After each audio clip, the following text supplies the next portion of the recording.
Friends, I would say that this is testing a new vehicle, but in reality what we're doing is turns around a point, much like you would with an airplane.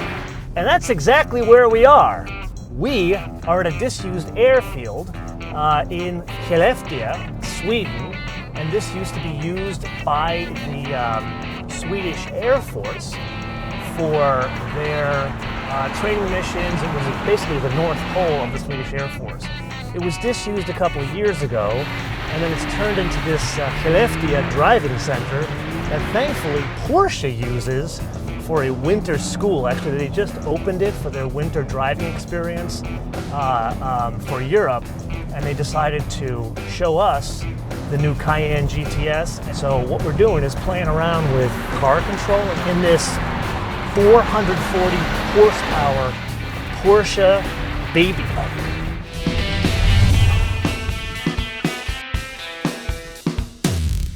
Okay, so if we review the history of Porsche GTS, and I don't mean going all the way back to the 904 GTS, which I absolutely love, but the GTS Cayenne, it basically meant a V8 engine.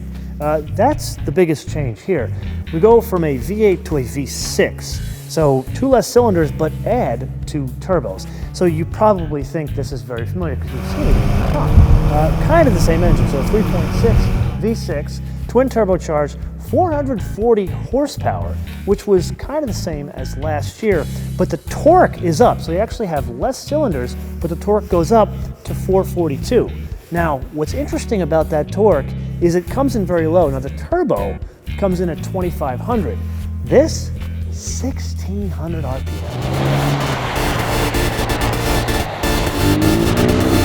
Okay, so I will fully admit that I am no Reese Millen or Vaughn Gittin Jr. We'll leave this stuff to them. They're probably going to watch this and laugh how far I am from the center of the circle, but I'm drifting, damn it. If we were to put all the PSM stuff on, this wouldn't be interesting to watch because all we'd be doing, it'd be like going around in circles in a low-speed parking lot situation. I would say this is a lot more fun, wouldn't you?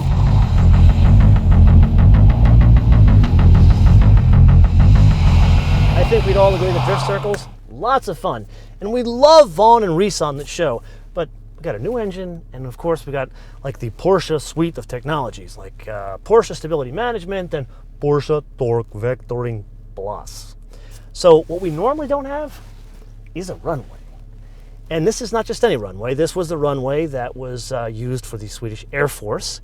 And what's a little bit different about this runway is it's got a lot of ice on it. And then there's some cones, orange cones. So why don't we take our very nice Porsche with suede seats, 440 horsepower, and see what happens when we mix the computer and the cones. Shall we?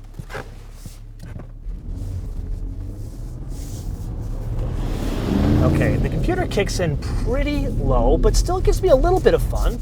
So I can drift a little bit, not much. You know, the thing is, I was doing this back in New York in a Buick in a church parking lot. I never thought I would end up doing this in Sweden in an almost 500 horsepower Porsche with turbos. Hey now. Ooh, we caught it. Nice. Cone does not go down. So long and short of the story is we can still have some fun here. That's really the interesting part. And that's with everything. People, did we mention we're in Sweden? Which is why we had to take this rare opportunity to show you some of the local landmarks. You see, while we were over there, we met this lovely local lady who told us about this incredible vantage point to look over all of Old Town Stockholm. So after about a day of wandering around in incredibly cold weather, oddly colder than up in Skellefteå, we finally arrived at our destination, the Katarina Elevator.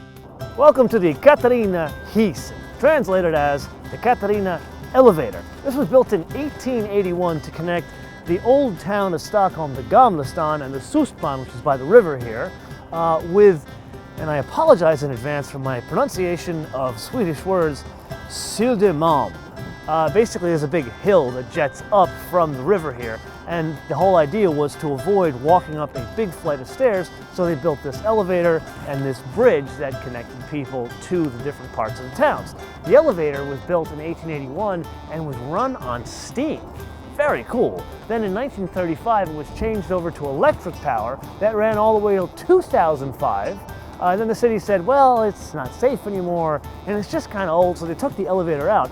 So the Katarina Elevator doesn't have a heating, but what I can tell you it has, it is damn cold up here.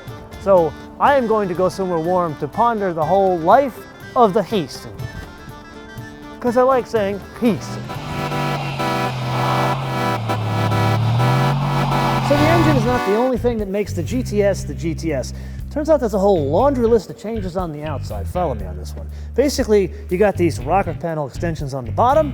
You got these moldings around the wheel openings that are painted to match the body color. Very cool. And then the front and the rear.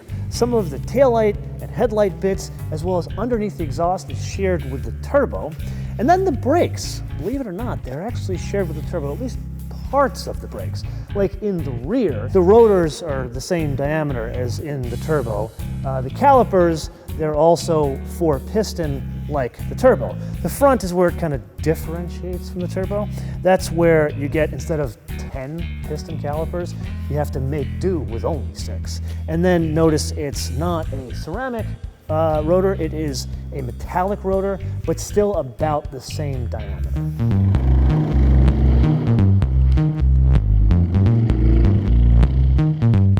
So 2 less cylinders, 2 turbos, but more horsepower and more torque. I wonder if there's a place that we could try that out.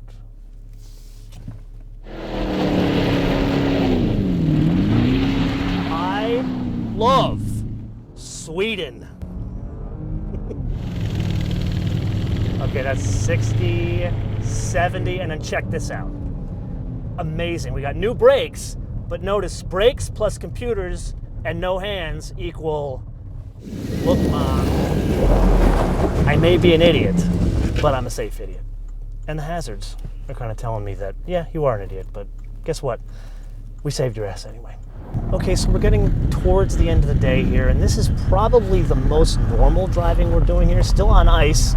There are bits where we're going to drift a little bit, but I don't think you and I need to spend a lot of time talking about road manners with this. You know, we've driven this car in many different derivations, and really the difference is the engine. The difference is the interior. But I think we really need to step back here and look at this.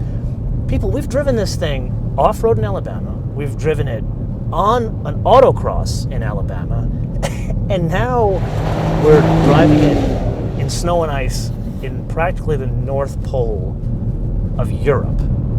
And how many other cars could really do that and do it in this kind of style? And that, I think, is the reason for being here. Granted, I don't think anybody's going to do this kind of stuff with a Cayenne, but it's just amazing to know that you can.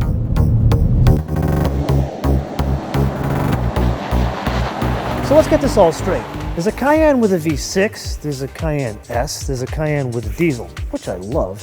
There's a Cayenne with a hybrid system, there's the Cayenne GTS with the twin-turbo V6 now, and then there's a turbo and turbo S. That's a lot of Cayennes, and that begs the question, what's the purpose of the Cayenne GTS, at least the one with the V6 twin-turbo, because previously it was a naturally aspirated V8. And it could be a couple of things, like that's just what's happening in the industry. Like, look at Audi, even Cadillac has gone away from naturally aspirated V8s. Are naturally aspirated V8s just going away the dodo bird? Or is it an entirely different reason for being? That's the question we are proposing to you. What is the reasoning for the GTS? Let us know in the comments below, or via our social media, MotoManTV all one word, MotoManTV all one word, Facebook, Twitter, and Instagram. So here's the script. Click here to subscribe, click here to watch one of our 350 other episodes, and most importantly, share us with your friends. You're already wasting half your life on Facebook, Twitter, and Instagram. MotoManTV, all one word. I don't care who you share us with. Share us with your enemies. Just give the gift of MotoMan.